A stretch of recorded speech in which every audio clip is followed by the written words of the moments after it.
update. I'm gonna see if the gaping hole holds any water. So far it seems to be at least an ephemeral pond that would do a really probably very good job of diverting floodwater if I just graded this section towards it, and then it would overflow down that path probably, unless I designed it to head that way. So these are all grand options. I'm hoping that my ramps are fine wherever they are. There was that one, I'm going to close this before it gets bugs in it. There was that one ramp that I specifically found, and I want to, oops, there's a delivery truck. I want to make sure I remember to water it. They like shade, so I stuck it up in here. But there was only one ramp that I specifically found. I'll let some of these go to seed, so I don't have to purchase seeds every year. Really, really like those. And the quail are still out. Okay, delivery truck's gone. They're out. They're in here somewhere.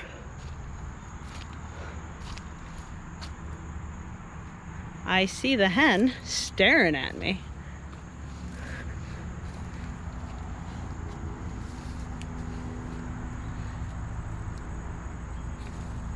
Right there.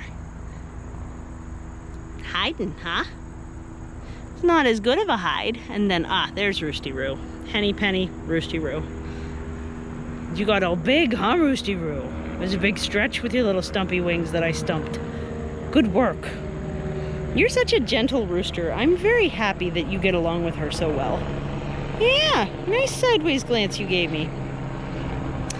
So, as you can see, I definitely still have a lot of rhubarbs, just not the rubbish one. And at the very least, filling this up with water several times should prevent those feeder roots from sprouting, because there were a lot of roots that were going into deeper parts of the soil. But rhubarb is susceptible to something called crown rot, and that is a condition where if it gets wet in its roots, it's going to be a really unhappy plant. So this is going to be a pretty good metric for all of that.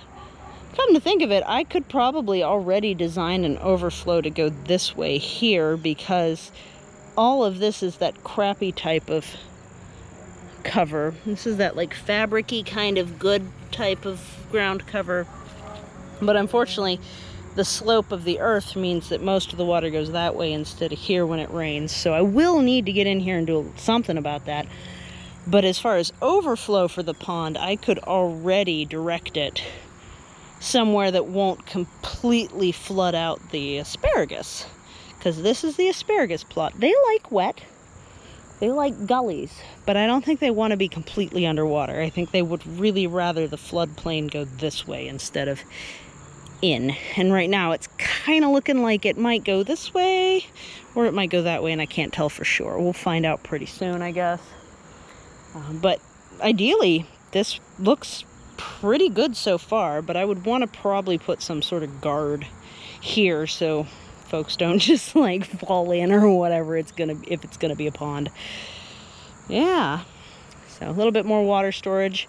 Might add an additional dip hole here, like just jump and then dig there. I don't know what I'll do, but I guess I'll find out as I go, huh?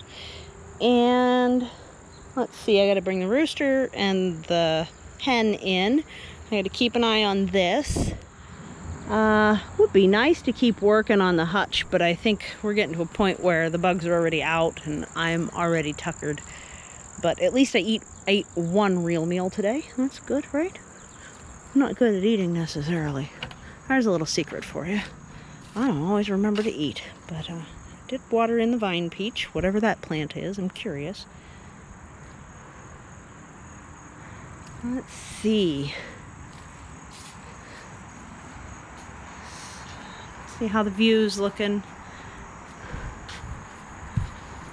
I do need to bring the water up here at some point too. another pond-like feature that I want to create, or at least a ephemeral pool. I want to put one here so that when this whole flat rushes this way, I have it designed so it should come in here. It comes down here. These paths actually used to flood by a couple inches, and then I put this in and it catches the water, and the elderberry is so much happier. But ideally it would run all this way and then go down into like a hole. You know? I think that'd be pretty great. And I could even put a grate over it so that you wouldn't fall in, but I'm not sure how much I care, to be honest. I think I know my place, and you know, it's not like a public park or anything. It is my garden. The neighbors do have an itty-bitty kid though, so that's the only reason I'm a little worried about that deeper one that I'm filling up right now. Beautiful day. I had to put on sunscreen. It was a lot. Yeah, I was out in it a lot yesterday though, so it's kind of a cumulative thing. Been seeing a lot of hawks go by, a lot of turkey buzzards. Turkey buzzards have been getting closer and closer lately. And of course, the pine sap smell is actually good for keeping the bugs away right now, because it's still pretty fresh when I sit on that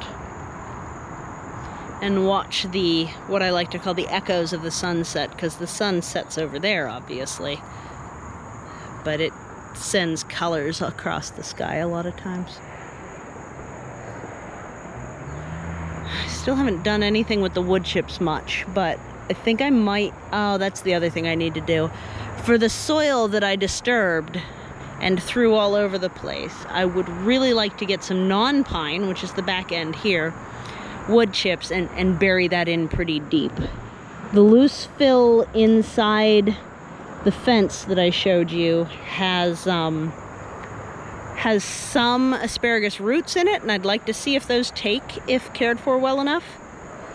Shall we walk back and see whether we're flooding or not? Let's go find out. And then this video will be towards its end, because I still don't have a splicer and I'm not ready to learn yet. So we just work with what we got right now. Nice. That's pretty cool. That could definitely be a small pond. And as it gets more wet towards the bottom, I could actually dig it deeper. So right now I think it's only about 2.5 feet.